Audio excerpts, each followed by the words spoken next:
Okay, before I start today's Retroarch and Nintendo DS setup guide, if you like what you see today, hit notifications, subscribe and like so you don't miss out on upcoming retro emulation content here on my channel, just Jamie. That means you'll get notified every time I release a new setup guide, and it really helps out my channel, which I'm always really appreciative of. So we're looking at the easiest way to play Nintendo DS or just NDS games in Retroarch today. Now, if you're new to my channel, I've got an entire playlist for Retroarch, adding different systems, customizations, so be sure to check that one out after this video. But let's get on to this. What we're going to do is use Retroarch portable version today for this guide. So what we're going to do first is this is a fresh new install of the latest 1.19.1, which actually released a day or two ago. So what we're going to do first of all then is just set up a little directory within the Retroarch folder. So I'm going to go to new, create a new folder here, and I'm going to call this folder ROMs, and inside of ROMs I'm going to create another folder called DS. I'm going to drag and drop my DS games inside of this folder. Now these are in .nds file extension and these work really well. So I'm going to drag those in that DS folder. Next up, what we need to do is actually open up Retroarch. So to do this, of course, we're just going to scroll down and we're going to find retroarch.executable, double left click. Now because this is a fresh install, this is still in window mode, so I'm going to just change this over to open and boot our games in full screen. So using my D-pad, I'm going to go down to settings, and I'm going to just scroll across, and I'm going to go down to video and press A on my Xbox controller. I'm going to go down to full screen mode and press A on start in full screen mode. And here we go, we're direct into full screen mode. Let's just make sure we save these settings so far. Press B to come out, and B again, and we're going to go up to main menu and just scroll down to configuration file. We're going to go to save current configuration to ensure this is actually now saved. So we're going to press A. Okay, next up, what we're going to do is actually download a core. Now, if you're new to Retroarch, a core is essentially a little mini emulator which is going to power our games. So under main menu, we're going to go to online updater, press A, core downloader.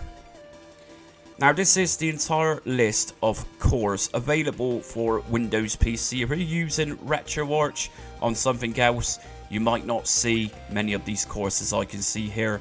Different platform versions of Retroarch has different cores. So for this, I'm going to just scroll down and I'm going to find Nintendo DS, melonDS. If I press A on this, core installed, cool. If I press B to come out, and B again, what we're going to do next is scroll down to import content, and we're going to import those NDS games. I'm going to go down to manual scan, content directory, and I'm going to look for my games in my C drive because that's where they are. And from here, I'm going to press up on my D-pad, which is going to take us straight to the bottom of this list. Go into users, press A, and from here, I'm going to scroll down to my computer folder, Jamie, down to desktop, and then I'm going to find my Retroarch folder. And here we go. And we should now find the ROMs folder I just created. And here's my DS folder. We're going to scan this directory. Press up on D-pad, start scan. Scan complete. Press B to come out.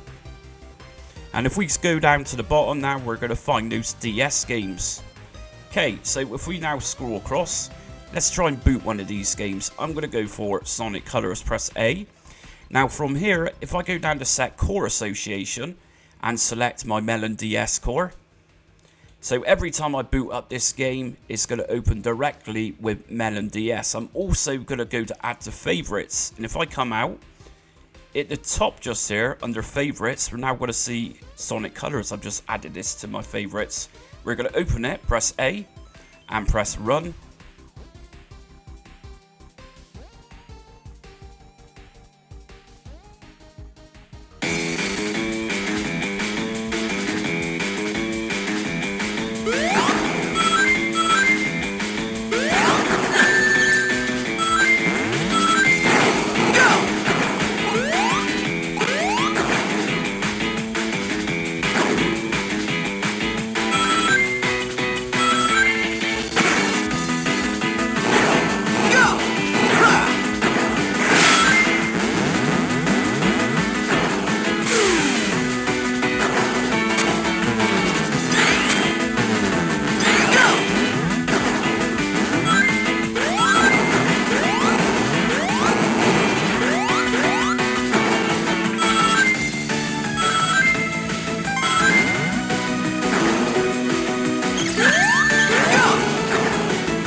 Cool, so as you can see, everything's working fine. If I press my Xbox button, that's going to bring up this menu, which is known as the Retroarch quick menu. From here, I can go down to save states. I'm going to leave state slot to 0, although we can change state slots for saves. We're going to go down to save state.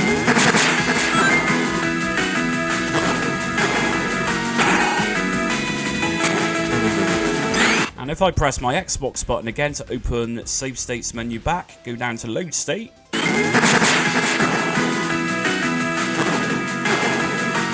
Okay, as we can see, the game's working perfectly fine. We've imported our DS games, we've got the game running, and we've also used save and load features. Let's turn this up a notch and really make the DS games look awesome. I'm going to leave the link in my description. We're going to download Duomon Mega Bezel. If we just download this one. While this is downloading, we're just going to go into the Retroarch directory and we're going to find a shaders folder. In the shaders folder, we're going to create a new folder. So right click, new folder, and we're going to call this mega underscore bezel underscore packs. And we're just going to press enter to create that folder and the name of it. Okay, so we just downloaded the Duomon Mega Bezels and we're going to extract this zip folder. What we're going to do with this is just drag and drop it into that shaders Mega Bezels packs folder that I've just created.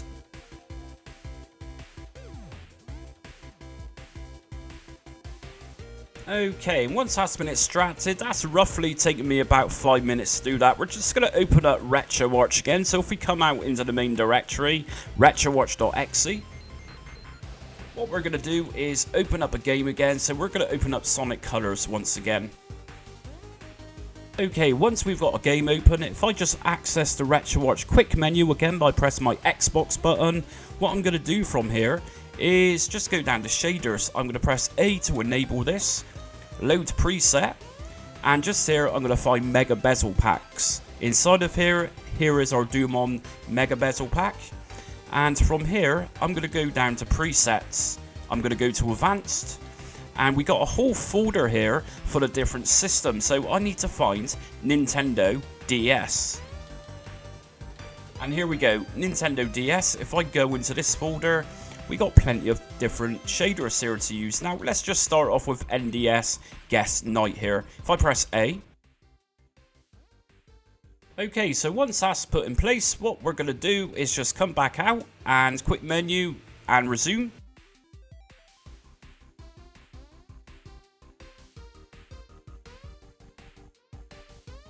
So as you can see, the shader is applied, but the screen is very small. What we're going to do is access quick menu again. And from here, we're going to go to settings. We're going to go to video. We're going to go down to scaling and aspect ratio. We're going to put this one onto full. And if we come back out and back into the game, quick menu, resume.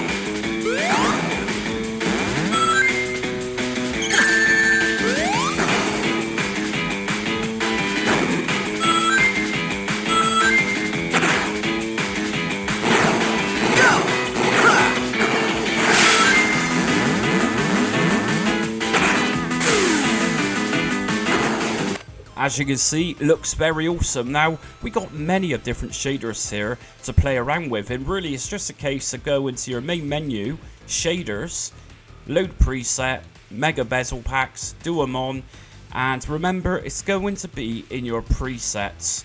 Now, if you've got a lower end computer and you feel that the advanced folder or advanced shaders aren't doing it for you, just go down to the light folder and again go through the same process of looking for Nintendo DS.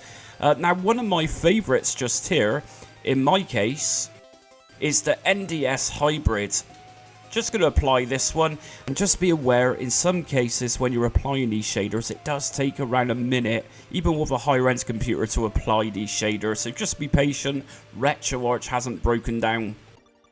And if we go back into the game with this new shader applied,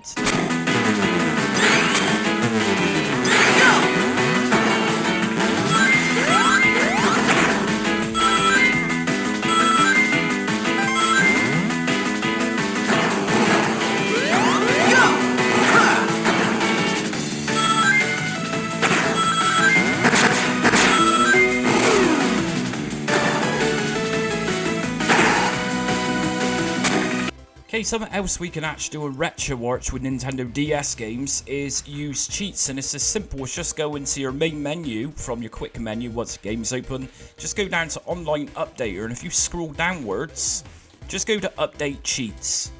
Let this extract. Okay, once that's finished extracting, whilst we're in the game, what I'm going to do to apply cheats is just go to Quick Menu and scroll down to Cheats.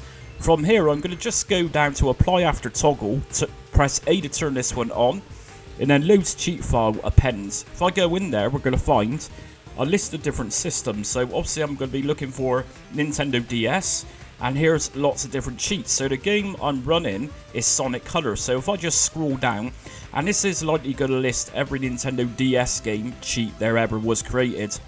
So we found Sonic Colors, and we got 3 different versions of this game. So we got Japanese, United States and European. So I'm going to use USA.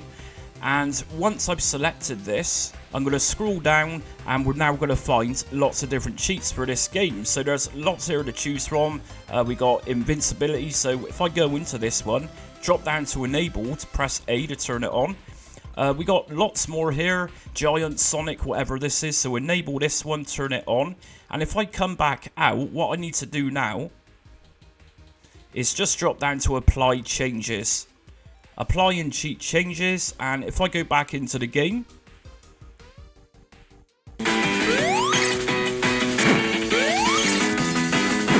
and that's it for today's Retroarch and NDS setup guide. So quite a few things in that setup guide today, including new shaders you might not be aware of, as well as applying cheats to DS games. So like I said at the start of my video, if you're new to my channel and there's a Retroarch setup guide you might be looking for, check out my playlist, and my playlist is going to be in my description, so you can check out what I've done. I also cover other front ends too, including Launchbox, Retrobat, Playnite, GameX, as well as lots of standalone emulators. Anyways, if you liked today's video, hit notifications, subscribe and like so you don't miss out on upcoming retro emulation content. Also join me on social media. I'm on Facebook, Instagram, Twitter and TikTok. But until next time, stay retro.